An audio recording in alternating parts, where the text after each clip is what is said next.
Getting ready to do a burnout today. Melt down some stuff and make plaque for a friend. Mold castings that I'm going to melt down. Also, I've got a bunch of corn ingots that I made. Melt down. It's a little chilly out today. It's about 40. Not cold, but about 40 degrees out today. So, just get this thing warmed up a little on the slow side so it doesn't crack anything. Just going to take it easy, get it going. While it's going, I'm going to pack up my cast, sand cast, get it going. I'll show you that when I get there. I've got my thermometer check here for the aluminum crucible, grabbing 4-inch devices. I've got some air to run here. If it gets to the point where I'm trying to go a little hotter, I can pump some air into it through a tube, basically connect it to a hairdryer. It'll work for now. I haven't improved on that. That's about it. Just wanted to give you guys a heads up what I'm doing here. Get started. I've done about, I don't know, maybe 10 videos on foundry pours, but I've done about 20 pours since I started this, 20 or 30, I don't know, somewhere in there. Just not a lot. I wouldn't call myself an expert, but I've been doing it for a little bit. I started out much the way everybody in the home fashion starts out. I made a little perlite mix with sand, perlite, sodium silicate, and fire clay for a small trash can foundry, and that worked out okay for about 5-6 burns, and it finally just crumbled away. Then I moved up a little bit into a little bit heavier duty stuff. Actually, I used the second round I did was Portland cement instead of perlite. Everything else was pretty similar, but I used Portland cement. I didn't use the sodium silicate. I used Portland cement, fire clay. I had to get the mixtures. I'll give a little printout here with the mixtures where I used them at 2 different levels. So everyone says don't use Portland cement because it will burn out and fall apart and crumble after a few burns. Well, that's true. It will. But I just want to, this lid here and the base of this are both made of Portland cement mix, which I'll put a printout of what that is. And the lid is starting to crumble. It definitely is starting to crumble, and it's kind of bad because it gets really hot and then pieces can fall right in the top of your crucible. That's not good. Frame of this, the main 4-inch frame of this is refractory cement. And I did that wrong too, and I want to talk about that just a little bit. So anybody that's following my videos might get a reference to what I did wrong. And I realize that now. I didn't realize when I was building it. So the base of this, the bottom, almost 6 inches, and it has a dome in the bottom of it. It's an old water heater. But the bottom 6 inches, about to there. You can see that in the video, but the bottom 6 inches or so. And in the middle, that's probably 2 inches. But in the very edges, it's 6 inches because of domes. Is that Portland cement mix with fire clay, water, and geez, I can't remember what they all are, but I'll get that recipe for you. But that mix that will crumble is fine for the bottom of your furnace because it doesn't really do anything except sit down there. As long as you line the top 1/4 inch of it with some furnace refractory, you're fine. You can put almost anything down there because it's not going to do much. It's just sitting down there, packed insulation. So that's all it really is. So that works fine. But for the lid, which is also about 5 inches in the center, which is cut out, there's a big 4-inch gap here. But there's about 5 inches, and then on the sides it's about, 3 going up to 5. And that is starting to crumble. Now, granted, there's a 3 to 4 inch around here, around the edges, that doesn't get hit. So really, it's just that middle 3 inches of circumference around the center that's getting all that heat the whole time it's burning. And that is starting to crumble. But I've used it about 20 to 30 times, maybe not that much, but at least 20, 25. And it is starting to crumble. So, yeah, that mix isn't great for the top. It wouldn't be bad for the base if you're filling in a base and you want something a little cheaper than refractory. It isn't that much cheaper by the time you're all done. The refractory is not cheap. But this is the key. I made this thing, and this is really I made this thing with 3 inches of refractory all the way around, and I'd say that's about 15 inches of refractory high. And it weighs, the whole thing weighs about 600 pounds. That's heavy. I can't take this thing anywhere. I'd love to transport it to a friend's house on occasion. You know, we have a piece of property, the farm, where we go out and we melt together, me and a buddy. And I can't take this without using my engine hoist. It's just too heavy. I can't even get it in the truck without an engine hoist. So, better idea. There's the ceramic wool, and I could have done the outer 2 inches of this with that ceramic wool, and just done a 1 inch, what they call a hot face, with the refractory, and maybe a 2 inch top and a 1 inch bottom on top of the other stuff on the bottom. Don't even know if I needed that thick. I just wanted to fill this up all the way, and that's a long distance down. And the same probably holds true for the roof, the ceiling here, the lid. I'm sorry. I could have gone with the ceramic wool all in the whole top and just put a layer of the 1 inch of the refractory and got the same results. And this thing would have probably only weighed 200 pounds maybe, or even less possibly, because that ceramic wool doesn't weigh anything. I also could have used fire brick, the light fire brick. There's 2 different kinds of fire brick. There's the standard fire brick you're going to find in your hardware store, which is what this is, and it's heavy. And then there's the really light fire brick. I could have used that as a liner because it doesn't weigh anything.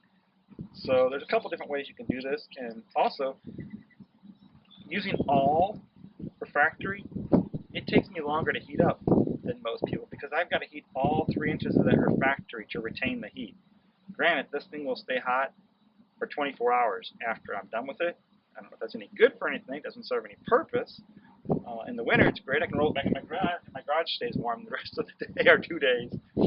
But just saying, you don't need to fill the whole thing with refractory. You can use ceramic wool, which is price point probably about the same. I don't know exactly. I paid $35 a bag for the refractory. That may or may not be a good price. I don't know. But what I do know is that when you're on a budget and you're trying to buy the refractory and you need to fill this whole thing with that much refractory, it's a lot of money. $35 a bag. I think I went through 4 bags of it. So you're talking $100 and something dollars. Well, the ceramic wool, I was looking at that, I was pricing that out, and I was spending about $50-$60 for a big roll of ceramic wool. I don't know. I still had to buy some of the refractory too. So price point, it's probably pretty close. I haven't ever analyzed to see how it works out. Weight though, for the heaviness of this whole thing, I'd have much rather gone with something lighter so I could transport it. If you're just looking for a mammoth heavy furnace that will last forever, this thing will not crack, I guarantee you. Yeah, refractory the whole thing, and you'll be never able to roll it anywhere except out on concrete. I couldn't even go around my backyard because if I tried to roll it through the grass, it would sink into the grass. It's just that heavy. I couldn't do it. I'd have to get much bigger wheels. So anyways, that's just what I want to point out before I got into my whole thing today. I want to talk a little bit about what I'm doing today. I'm working on something that I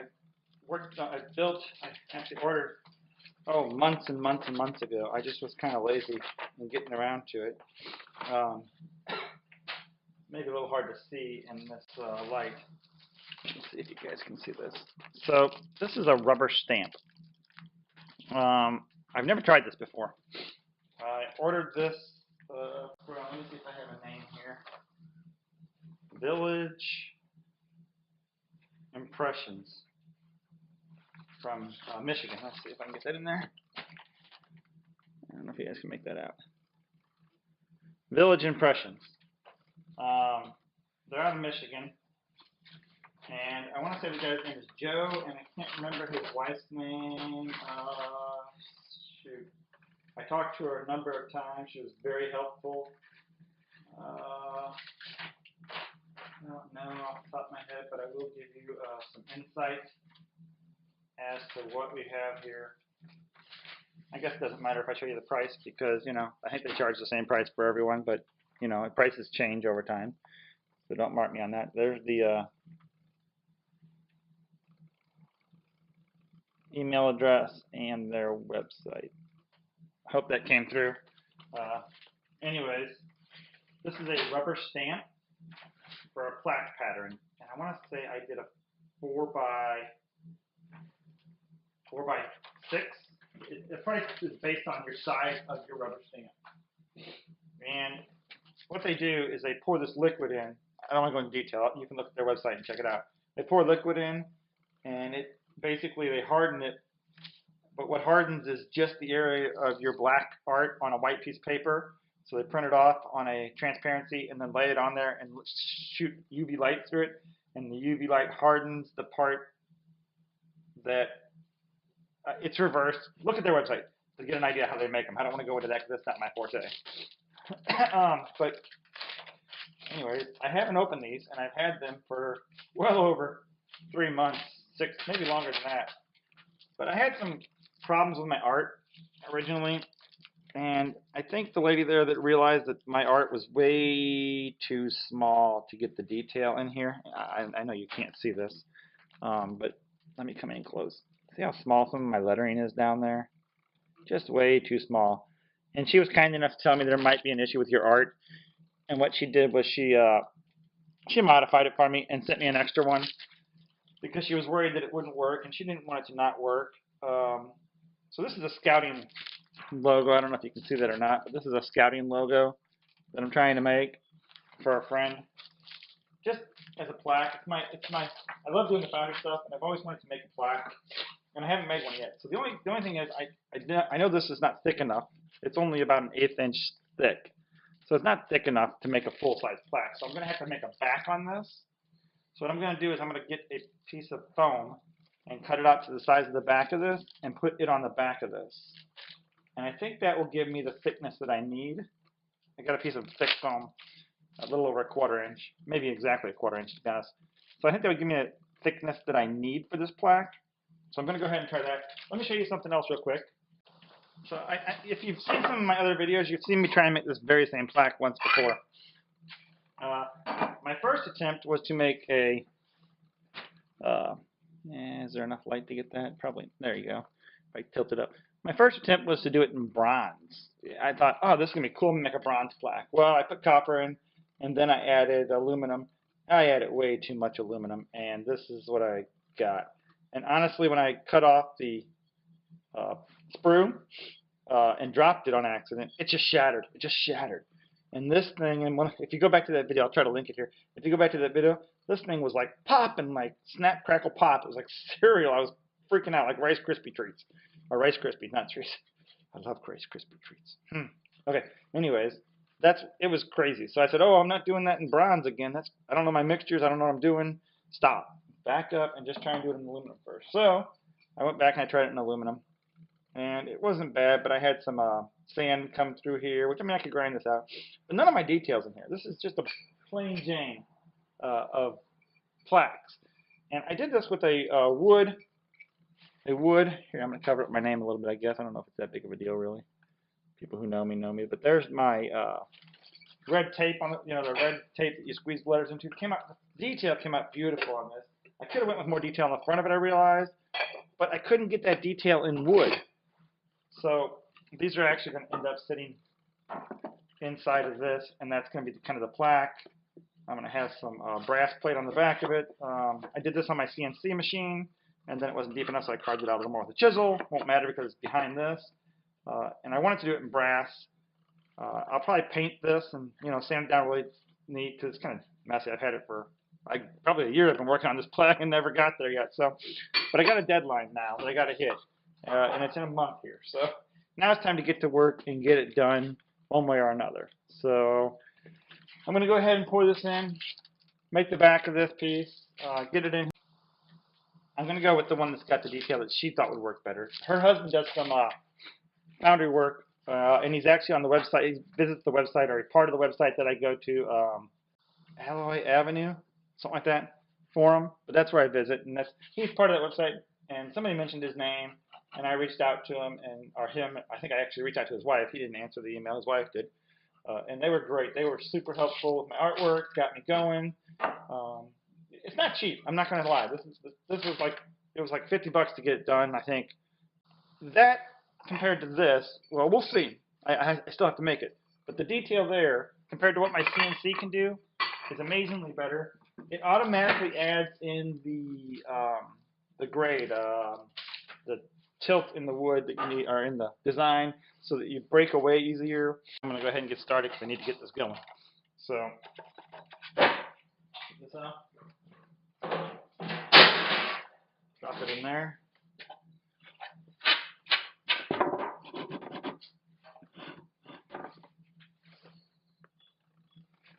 Piece on first. I gotta start with the other piece. Sorry, just a second. Gotta start with this piece because it can go flat in the center. That one can't because of the spikes can't go flat, so this one has to go first. But first we gotta get our piece in there. Okay, the moment of truth. I haven't even opened this thing yet.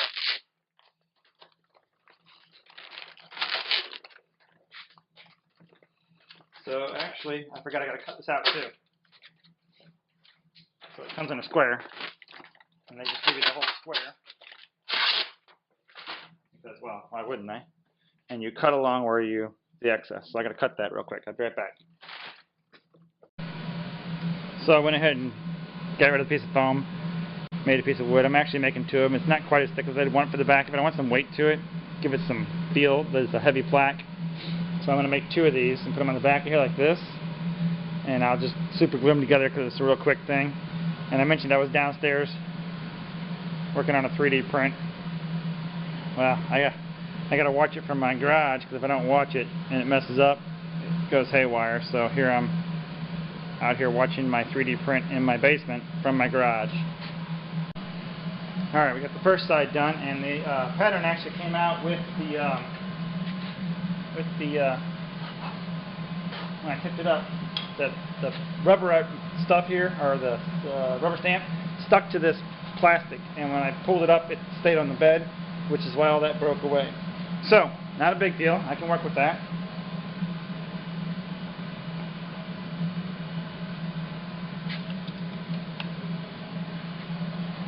Just need to a little more flashing, or whatever they call that stuff, that I'll have to grind away. Okay.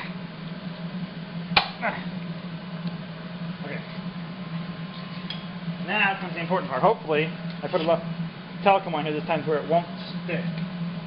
But I had a little trouble getting it out of the letters, so I had to sit there and play with it a little bit to get it all out of the letters, because I see some of the letters have talcum in them.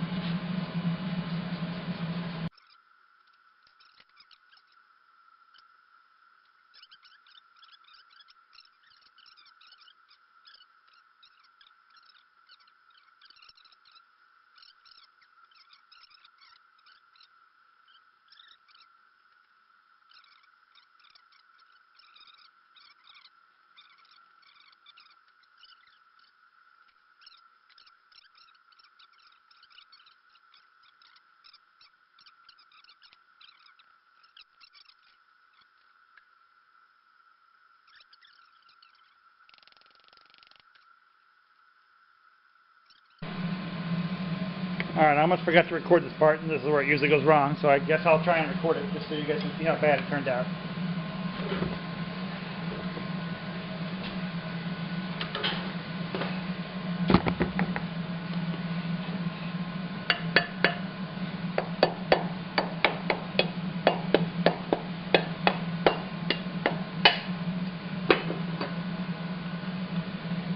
Here goes nothing.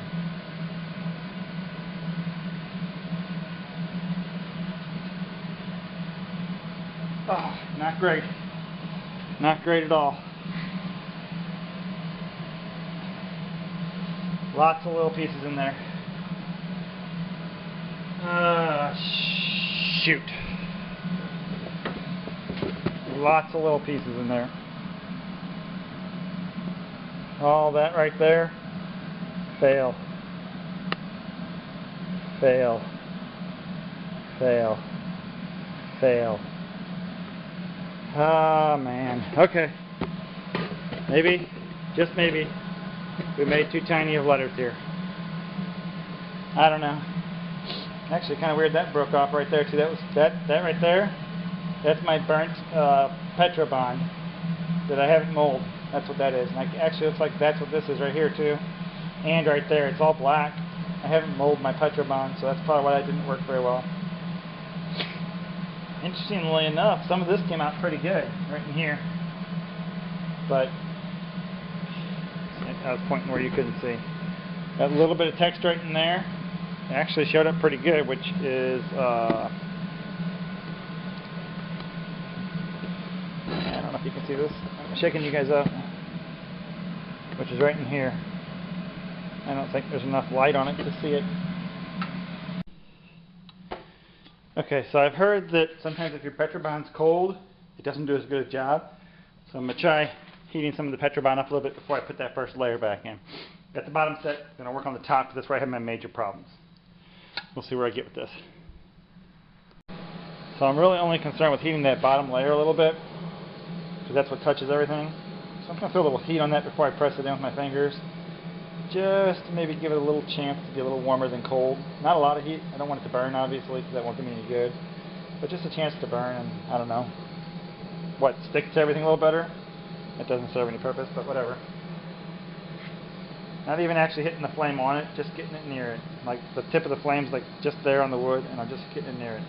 Because it is about 40 degrees out here.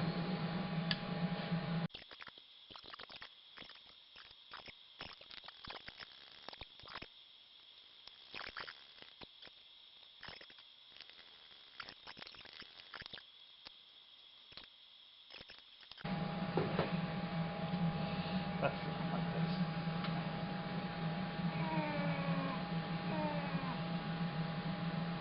Ah! Oh! Damn! We were so close. So close this time. There, there, and there. We were so close. Much closer. Just not close enough. Shoot! Don't know what plan B is. I don't have a plan B. Alright, that's bad news. Okay. Okay, so I went ahead and did the pour. I had some issues with getting the sand in the pattern, and it just wasn't taking.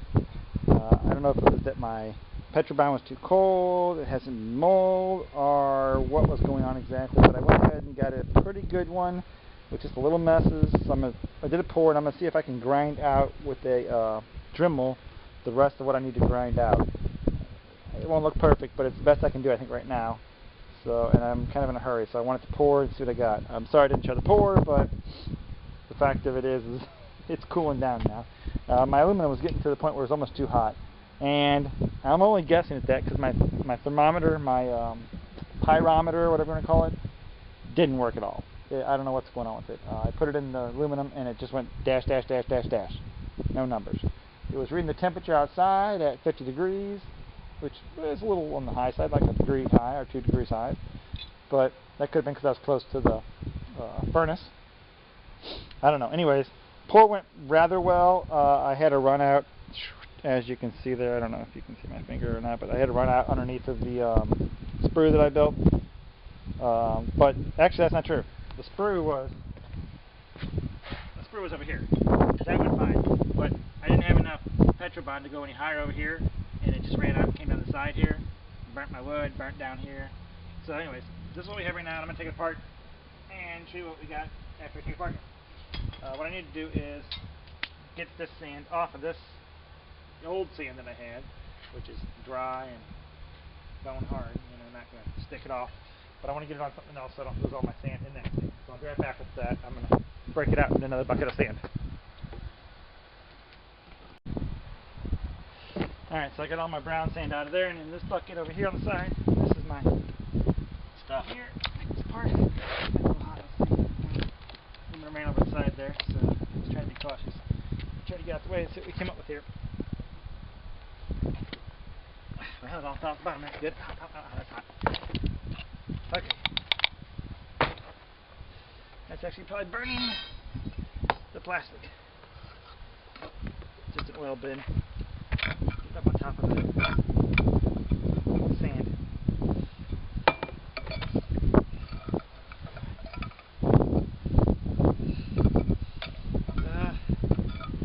It's amazing, some of it actually took. Come on, let it go. Well, I'm not grabbing it with my hands, so we'll just have to keep it flip around here. There we go. Now you guys can see it. Zoom in a little bit. got a brass brush now.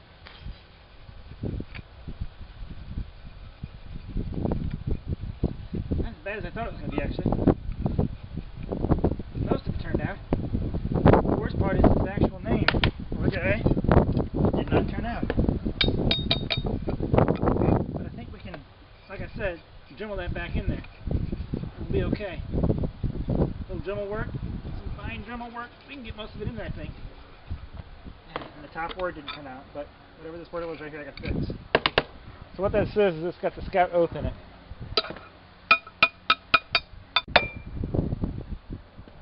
See if I can bring it up to you guys. Give you a better view.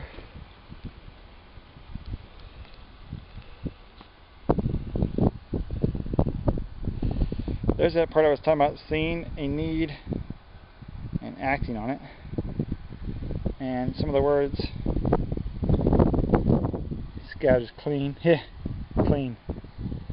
Scout is brave, thrifty, not great all the way around, but it's a service award.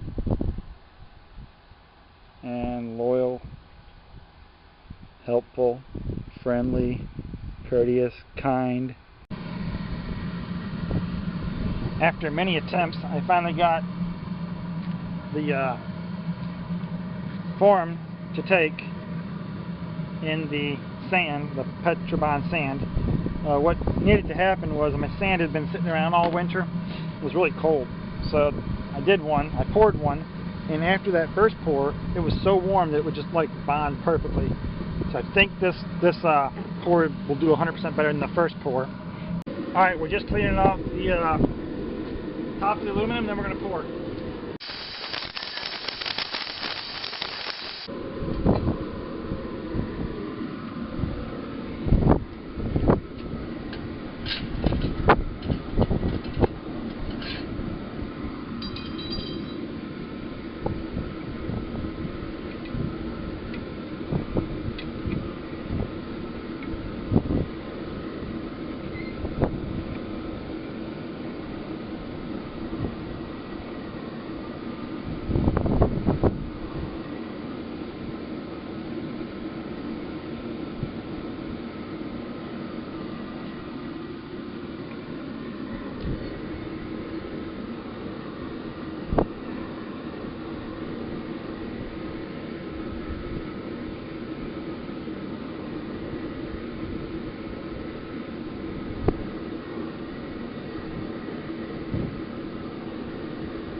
Looks like it was a pretty good pour. I'm going to take you over and show you the top view.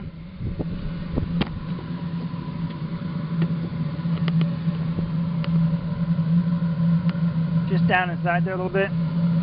That's just a stainless steel tube. Went down pretty smooth though, but we'll see what we get. Bring you back when they're cooled off.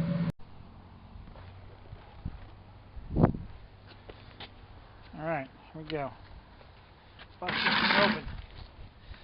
Put my brass brush down and now I can't find it, so I'm using what I have.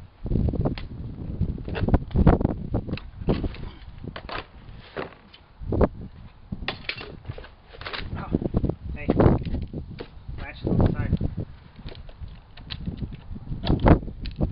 That keep it apart while I pour it.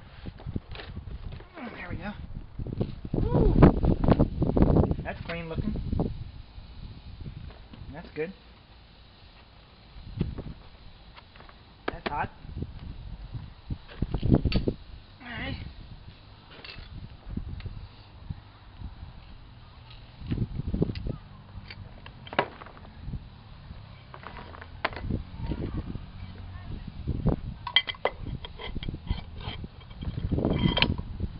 I think we have something. I think we have something for a change.